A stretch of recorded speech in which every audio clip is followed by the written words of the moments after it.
Hello everyone, welcome back to our channel. उम्मीद करता हूँ आप लोग बहुत अच्छे होंगे और आप लोग की लाइफ बहुत अच्छी चल रही होगी। सो गाइज़, आज की स्टोरी एक सच्ची घटना पर बेस्ड है। स्टोरी बहुत इंस्पिरेशनल होने वाली है। स्टोरी को लास्ट तक सुनिए, आपको एक इंस्पिरेशनल थिंग मिलने वाली है। तो चलिए स्टार्ट करते हैं स्टोरी। मौत से लड़कर बने मैराथन धावक। हम बात कर रहे हैं 15 जुलाई 1999 जब भारत पाकिस्तान कारगिल युद्ध हुआ था। हिमालय के युद्ध क्षेत्र में मेजर देवेंद्र पाल सिंह दुश्मनों से लड़ते हुए बुरी तरह से घायल हो चुके थे। एक तोफ का गोला उनके नज़दीक आ फटा था। उन्हें नज़दीकी फौजी चिकित्सालय लाया गया, जहां उन्हें मृत घोषित कर दिया गया था। लेकिन 25 वर्ष का वो नौजवान सैनिक मरने को तैयार नहीं था।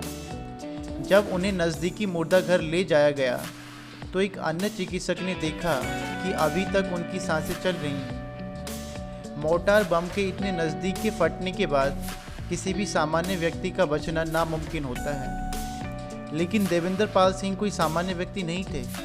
वे मौत से लड़ने को तैयार थे। लहूलुहान देवेंद्र पाल सिंह की आंतें खुली हुई थी। चिकित्सकों के पास कुछ आंतें काटने के अलावा कोई चारा नहीं था।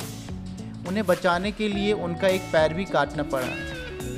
लेकिन किसी भी कीमत पर मेजर मरने को तैयार नहीं थे। मेजर ने इस हादसे में न केवल अपना एक पैर खोया, बल्कि वे कई तरह की शारीरिक चोटों और समस्याओं से घिर चुके थे। उनकी सुनने की क्षमता कम हो चुकी थी। उनके पेट पर कई बार ऑपरेशन हो गया था। आज इतने वर्षों बाद भी बम के 40 टुकड़े उनके शरीर के अलग अलग भागों में मौजूद हैं, जिसे निकाला नहीं जा सका।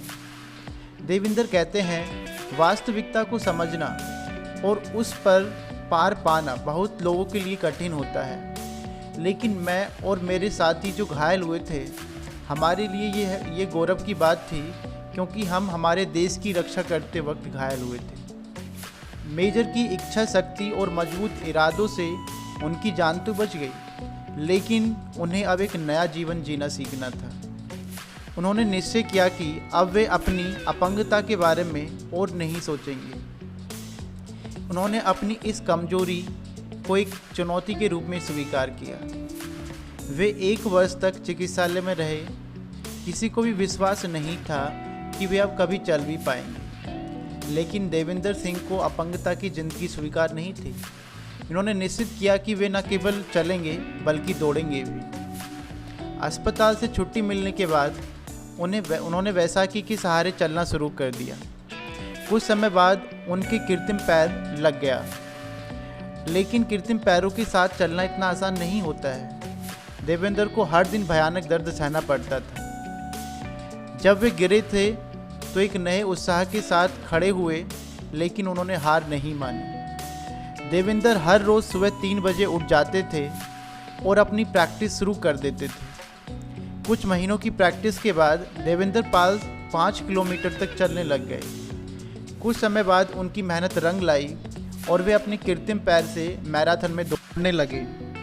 फिर उन्हें साउथ अफ्रीका से फाइबर ब्लेड से बने अच्छे कृत्रिम पैरों के बारे में जानकारी मिली, जो अधिक लचीले और दौड़ने के लिए बेहतर थे। इस तरह धीरे धीरे उनके दौड़ने की गति बढ़ती गई और उन्होंने अपनी विकलांगता को हरा दिया।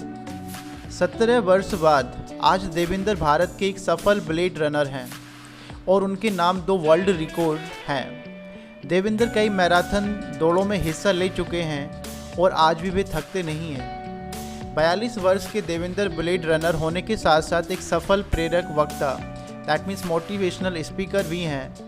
वे अपने जैसे लोगों को प्रेरित करने के लिए द चैलेंजिंग वंस नाम से एक ग्रुप भी चलाते हैं। मुझ जैसे लोगों को फिजिकली चैलेंज, विकलांग या कमज़ोर कहकर संबोधित किया जाता है, लेकिन मुझे लगता है कि हम चैलेंजर हैं। ये कहते हैं मेजर देवेंद्र सिंह जी। देवेंद्र पाल सिंह जैसे लोग इस देश के सच्चे हीरो हैं और हम उन्हें सलाम करते हैं।